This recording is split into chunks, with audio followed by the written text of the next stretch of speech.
Assalamualaikum warahmatullahi wabarakatuh teman-teman. Selamat berjumpa kembali di channel kesayangan kita. Kita akan melanjutkan apa yang telah kita pelajari di pertemuan sebelumnya, bahwasanya kita akan membuat sebuah aplikasi pembayaran yang mana aplikasi ini dibangun menggunakan AppScript teman-teman, di spreadsheet. Kemudian kita menggunakan sebuah user form yang mana kita menggunakan bahasa pemrogramannya pakai AppScript. Baik, untuk pertemuan kali ini, pertemuan yang lalu, untuk pertemuan yang lalu kita sudah sampai pada pembuatan form ini teman-teman. Nah, kita sudah sampai pembuatan form ini. Untuk pertemuan kali ini kita akan membuat bagaimana membuat sebuah script yang mana nanti kita akan memasukkan di sini kode A, umpamanya begitu. Nanti di sini akan muncul atas nama Agus begitu. Kemudian kalau gini kita isi AD begitu, di sini nanti akan memunculkan nama Andi. Baik teman-teman, sebelum kita lanjutkan, bagi teman-teman yang baru bergabung di channel ini, mohon untuk subscribe channel ini supaya channel ini terus berkembang. Kemudian aktifkan tombol loncengnya supaya setiap kali ada update dari admin, teman-teman langsung bisa mengetahuinya. Baik teman-teman, bagaimana untuk kita lanjutkan pembuatan script kita. Kita buka di ekstensi AppScript-nya.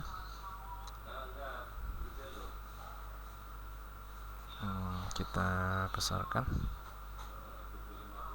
Baik, ini adalah script yang telah kita buat kemarin teman-teman. Ini kita kemarin sudah membuat ini. Nah, kemudian di pertemuan kali ini kita akan membuat sebuah script baru untuk menampung JavaScript-nya teman-teman. Sebenarnya script ini bisa ditampung di bawah sini. Jadi script ini sebenarnya bisa kita tulis di script.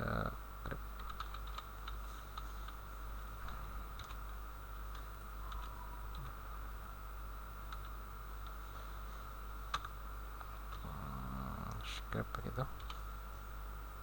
Nah, sebenarnya bisa kita tulis di sini.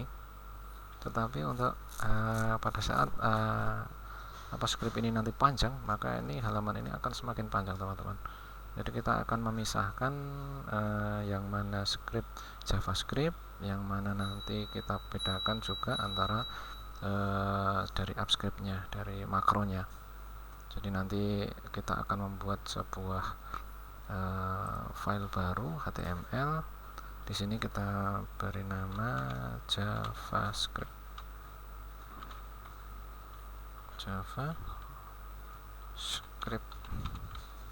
Begitu. Nah, supaya file ini bisa nyambung, jadi supaya kita ini bisa diincludekan ke JavaScript, ini bisa diincludekan ke sebuah main, maka kita perlu load dulu teman-teman. Kita akan membuat sebuah file baru, sebuah fungsi baru untuk mengincludekan fungsinya, yaitu kita buat sebuah fungsi mengincludekan ininya teman-teman, file name-nya. Jadi nanti kita akan memasukkan JavaScript ini ke dalam main HTML ini supaya menjadi satu. Dan pada saat kita ingin mengedit gitu, kita ingin mencari, kita lebih mudah daripada kita jadikan satu file. Jadi kita pisah. Kita ingin memunculkan apa di sini? Kita return. Kita ambil dari HTML service, create HTML form inputnya from file berupa file name ini di atas itu. Kita kopikan saja file name ini, yang mana file name ini akan mengambil get kontennya, mengambil konten yang ada di dalam file itu. Fungsinya cuma segini saja teman-teman. Jadi sudah kita simpan, kemudian kita includekan di mainnya. Jadi kita letakkan di atas head ini, di bawah link ini kita includekan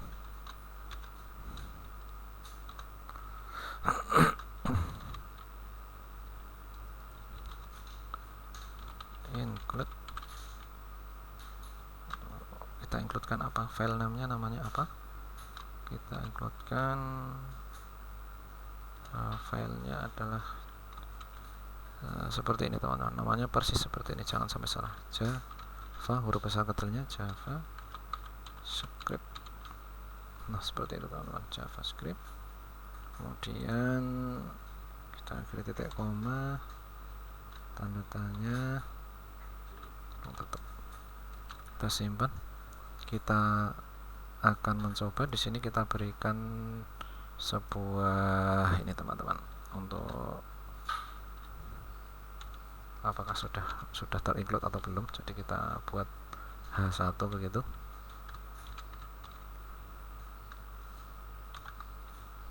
Kita kasih hi. Apakah JavaScriptnya sudah terinput di sini? Kita coba. Sudah disimpan, kita coba buka. Nah, ini ada inspect unexpect token.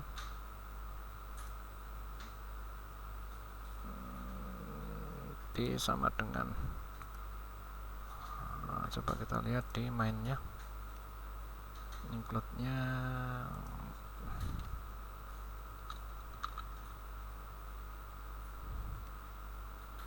kita simpan lagi, kita coba lagi teman-teman. Nah, ini sudah berjalan teman-teman. Jadi file JavaScript itu nanti sudah terhubung dengan file yang ada di file utama kita di mainnya. Jadi sudah terinput. Nah sudah bisa terhubung. Jadi nanti kita ini tinggal kita hapus saja. Kemudian kita masukkan scriptnya di sini teman-teman. Nah kita akan membuat scriptnya, script JavaScriptnya di sini.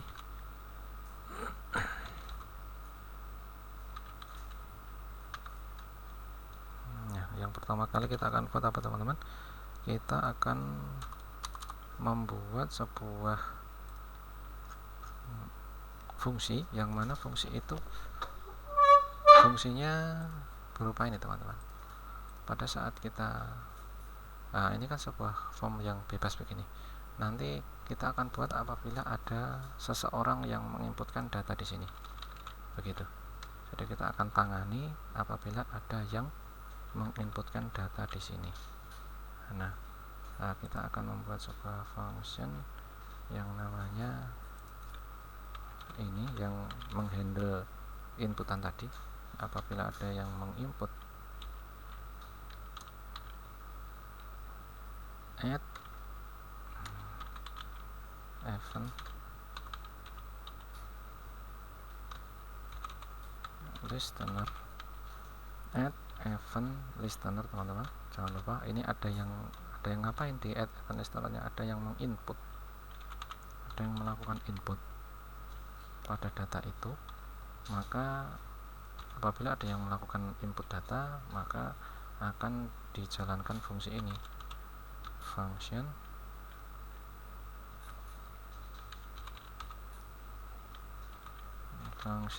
init input. Nah, function init input ini nanti bisa menampung berbagai macam fungsi.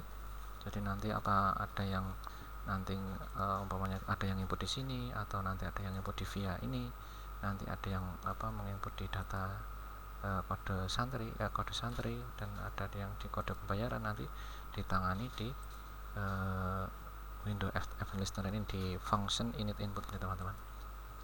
Kemudian kita akhiri, kemudian kita membuat fungsinya ini, function add init input. Kita copy, kita buatkan function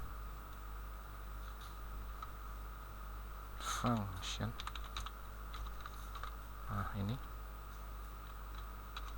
ada elemennya, apa yang ditampung di sini, sementara kita baru punya satu. Jadi apabila elemen dot ini teman-teman, titik gitu ya, target itu sama dengan match sama dengan, nah ini yang mau kita tangani yang sebelah mana dulu. Yang mau kita tangani adalah yang memiliki kode ini teman-teman. Nah, ID ID via. Jadi yang apabila ada yang mengikutkan pada form control yang bernama ID via ini, ID-nya dengan if itu menggunakan crash teman-teman, crash via itu. Apa yang akan kita lakukan? Nah, kita akan melakukan get via. Kita akan memanggil get via. Kita akan memanggil fungsi lagi teman-teman. Kita akan memanggil sebuah fungsi lagi yang namanya get via. Nah, nanti sebabnya di sini juga akan ada if lagi. If apabila ada yang menyebutkan, apalagi umpamanya nanti di sini seperti yang katakan di atas. Nah, ada yang menyebutkan di kode santri, maka kita nanti akan ketik di sini juga if function input ini if target match sama dengan crash kode santri di bawahnya sini, seperti itu nanti akan menjalankan fungsi apa begitu. Nah, fungsinya kita akan membuat function ini teman-teman, get via, copy, kita akan membuat sebuah fungsi get via. Ini kalau teman-teman biar tidak, biasanya saya beri kasih nama begini, fungsi ini memanggil fungsi untuk memanggil penerima. Di sini kasih awal fungsi untuk memanggil penerima, kemudian di sini nanti karena fungsinya itu nanti akan sangat panjang teman-teman, supaya nanti untuk memberikan batas begitu kita tahu oh ini akhirnya, akhir fungsi begitu. Nah, kita akan tahu oh ini fungsi untuk memanggil penerima, atasnya di sini batasnya seperti itu. Nah, kita akan membuat sebuah rumus yang paling mudah saja teman-teman. Jadi untuk pertemuan kali ini kita akan membuat fungsinya belum menggunakan fungsi yang ada di makro ini. Jadi kita belum membuat fungsi yang scriptnya, tapi kita akan menggunakan mengoptimalkan di JavaScriptnya. Karena penerima ini kan kita lihat cuma beberapa saja.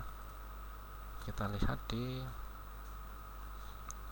setting ini teman-teman. Nah, ini kan kasir cuma ada di sini ada tertulis 2 orang. Nanti kalau di sini kita akan menggunakan scriptnya. Kalau di sini karena cuma 2 orang kita akan menggunakan if else saja, menggunakan JavaScriptnya. Itu lebih kalau menurut saya lebih lebih sedikit memakan waktu, lebih mudah begitu. Kita akan pertama kali yang kita panggil adalah kita membuat variabel kode via-nya. Nah, kode via-nya akan kita tampung di sini. Kode via-nya kita dapat dari mana? Kita dari dokumen, kita get element by id. Nah, kita ambil dari dokumen get element. Hati-hati teman-teman nulisnya, setiap ada perpindahan kalimat biasanya ini kata di huruf besar. Get element by id. Id yang akan kita ambil apa datanya, yaitu kode dari via tadi teman-teman, via. Nah, dari via ini teman-teman. Nah, kita ambil data dari via ini, nanti kita akan tampung di dalam sini, di dalam kode via ini. Kita ambil value-nya, kita ambil datanya, kemudian apa yang akan kita lakukan? Kita akan mencoba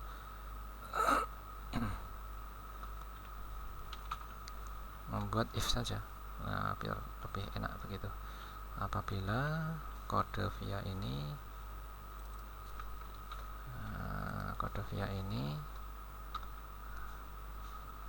kenapa? Kode via ini sama dengan A begitu. Nah, di sini kan kita punya data A atau AD. Kita akan buat saja seperti ini biar mudah. Nah, apabila data ini A, apa yang akan kita lakukan? Kita akan lakukan pada data ini, kita akan get elemen by id lagi, tapi bukan via nya. Kita yang akan isi adalah data ini teman-teman. Nah, ini kan pada saat kita mengisi Nah, di sini maka yang akan kita isi adalah yang di sini. Nah, di sini itu namanya, kalau kita inspect, kalau teman-teman ingin lebih cepat, ini kalau kita inspect namanya adalah penerima. Nah, ini penerima, teman. Kelihatan tuh nggak, teman-teman? Coba sih besarkan, bisa nggak? Oh, tidak bisa, teman-teman.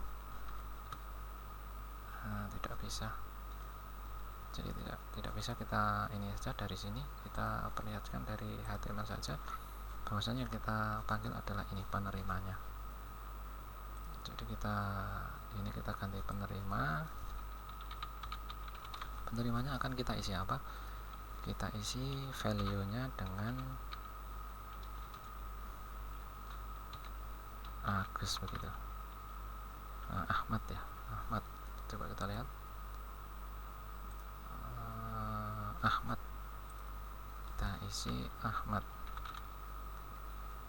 Nah, kemudian apabila kita sudah isi Ahmad, jangan lupa teman, ini titik koma. Nanti biasanya memang seperti itu, banyak yang lupa untuk titik koma, teman. Apabila tidak sesuai, nanti yang diisi selain itu kita buat if lagi, else if. Apa yang akan kita lakukan? Kita buat lagi kode via nya. Kode via ini sama dengan AD, berarti ada 2, teman-teman ya. Kriterianya ada 2, AD. Kemudian kita kurung tutup, kemudian kita copy saja yang di atas ini. Penerimanya kita ganti menjadi AD itu Andi ya, teman-teman ya. Betul, teman-teman? Andi atau Andi. Jadi kita ganti Andi. Kemudian kalau selainnya, jika tidak sesuai dengan yang kita inputkan itu, maka akan diisi dengan apa, teman-teman? Diisi apa di sini? Tidak ditemukan atau diisi kosong saja, teman-teman ya. Kita kosongkan saja, teman-teman. Jadi kalau tidak sesuai dengan 2 kriteria ini, maka akan diberikan keterangan kosong saja, sudah, biar tidak ada yang muncul, jadi seolah-olah tidak terjadi apa-apa begitu. Nah, coba kita sudah simpan, teman-teman ya, sudah simpan. Kemudian kita coba buka, kita coba isikan A. Sudah muncul, teman-teman. Di sini sudah muncul Ahmad. Kita isi dengan namanya, kita hapus, kosong juga, kita isi A, D. Nah, sudah betul, teman-teman. Nah, tapi ini setelah kita isi tidak berpindah di sini. Bagaimana caranya supaya pada saat kita isi langsung otomatis berpindah ke bawah sini? Supaya nanti langsung dari sini langsung pindah ke sini, itu sangat mudah sekali, teman-teman. Kita tinggal menambahkan ini sama, kita copy sampai sini, kita pastekan di mana ini namanya adalah apa, teman-teman? Kode santri, teman-teman ya, ini. Supaya tidak salah penulisan, kita copy saja, teman-teman. Kode santri di JavaScript, dokumen get element kode santri. Kita isi apa, teman-teman? Fokus.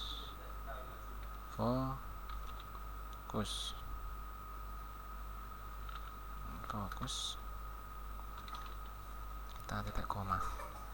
Kemudian yang di bawahnya kita copy lagi, kita isikan di bawahnya.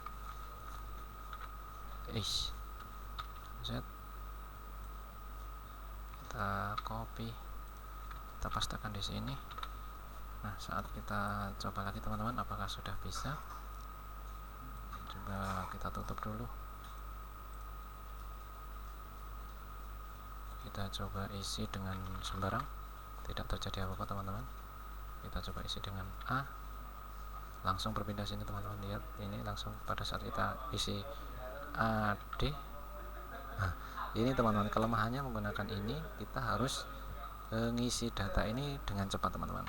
Nah, jadi pada saat tereksekusi itu ini langsung berpindah, belum sampai kita menggunakan AD. Nah, itu sudah berpindah ke sini, teman-teman. Nah, ini anunya gimana supaya data ini tidak langsung berpindah begitu. Jadi agar tidak berpindah secara langsung begitu, ada baiknya ini kita gunakan dua kode teman-teman, A, G begitu, atau AH. Jadi supaya sama-sama pada saat kita mengetikkan dua kriteria, di sini kita ganti yang di sini kita ganti AH, Ahmad. Nah begitu, di sini kita ganti AH, kita simpan.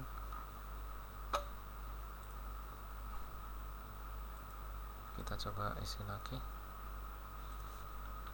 AH langsung berpindah teman-teman, atau AD langsung berpindah di sini teman-teman. Jadi seperti itu teman-teman untuk pengisian input pada kolom via.